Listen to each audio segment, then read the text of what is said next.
Pernah nggak sih kalian lihat orang marah-marah di media sosial atau bahkan di jalanan sambil teriak, Pak Prabowo, bubarkan DPR.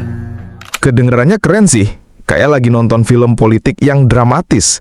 Tapi masalahnya, emang presiden bisa bubarin DPR? Nah, disinilah banyak orang sering salah paham. Jadi hari ini kita bakal kupas tuntas biar nggak salah kaprah lagi. Pertama-tama, kita harus ngerti dulu cara kerja negara ini. Indonesia itu punya sistem demokrasi dengan konsep pemisahan kekuasaan. Ada eksekutif yang dipimpin presiden, ada legislatif yang dipegang DPR, dan ada yudikatif alias lembaga peradilan. Nah, masing-masing punya wewenang sendiri, jadi nggak bisa seenaknya saling bongkar pasang.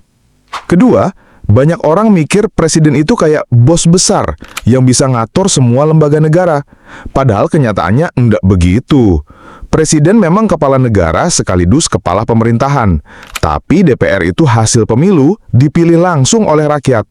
Jadi siapapun presidennya, dia nggak punya tombol ajaib buat ngeklik hapus DPR. Ketiga, kenapa sih presiden nggak bisa bubarin DPR?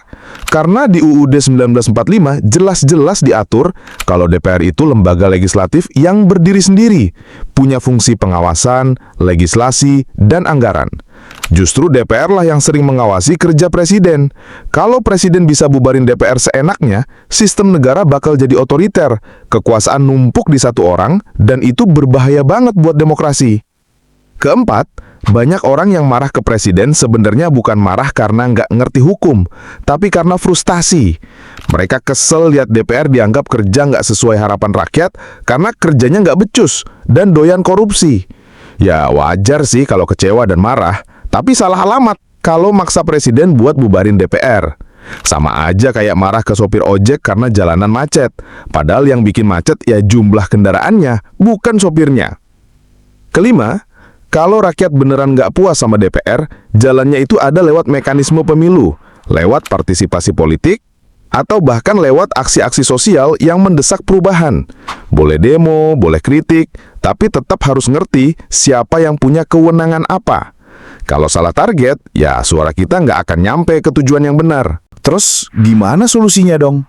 Sekarang pertanyaan pentingnya, kalau banyak orang nggak puas sama DPR, gimana caranya supaya DPR itu nggak ada atau setidaknya bisa diminimalisir perannya? Nah, jawabannya nggak sesederhana presiden bubarin DPR, karena kuncinya ada di konstitusi alias Undang-Undang Dasar 1945. Pertama, kalau benar-benar pingin DPR nggak ada, ya jalannya harus lewat amandemen Undang-Undang 1945. Apa itu amandemen Undang-Undang 1945? Amandemen Undang-Undang 1945 adalah proses perubahan atau penyempurnaan yang dilakukan terhadap naskah Undang-Undang Dasar 1945 melalui lembaga berwenang, yaitu MPR. Tujuannya adalah untuk menyesuaikan konstitusi dengan perkembangan zaman dan kebutuhan bangsa saat ini. Karena undang-undang dasar itu yang jadi fondasi negara. Selama undang-undang masih bilang ada DPR, yang mau jungkir balik pun presiden nggak bisa hapus. Jadi kalau rakyat mau ubah itu, harus ada gerakan politik besar yang mendorong MPR untuk mengubah konstitusi. Ribet? Ya. Susah banget. Tapi itulah jalannya. Kedua, ada opsi lain yang lebih realistis. Dorong reformasi internal EPR, bukan dihapus. Misalnya, rakyat bisa menuntut aturan baru soal transparansi, pembatasan masa jabatan, sistem pemilu yang lebih ketat, sampai aturan recall atau cabut mandat kalau anggota DPR terbukti nggak amanah. Jadi, DPR tetap ada, tapi kekuatannya lebih diawasi rakyat. Ketiga, yang paling dekat dengan rakyat adalah nggak golput, karena DPR itu lahir dari hasil pemilu. Kalau kita cuek, ya akhirnya yang masuk DPR orang-orang yang itu-itu lagi. Jadi solusi paling nyata sebenarnya ada di bilik suara.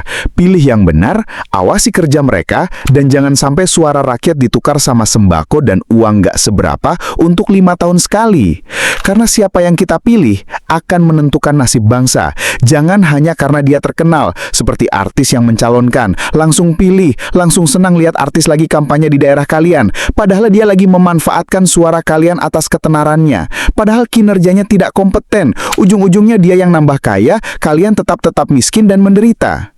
Terakhir, ada juga solusi sosial, yaitu kontrol publik lewat media dan gerakan rakyat.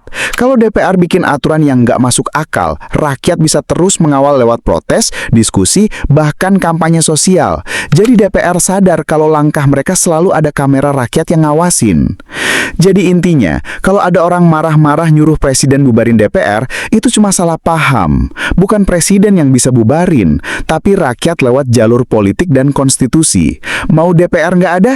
Bisa aja, tapi harus lewat amandemen Undang-Undang Dasar. Mau DPR lebih baik? Itu bisa dimulai dari partisipasi kita sendiri. Karena pada akhirnya, DPR itu cerminan rakyat. Kalau DPR-nya berantakan, jangan-jangan rakyatnya juga masih gampang dibeli janji manis. Jadi kalau mau DPR yang bagus, yang harus berbenah bukan cuma mereka, tapi juga kita sebagai pemilih.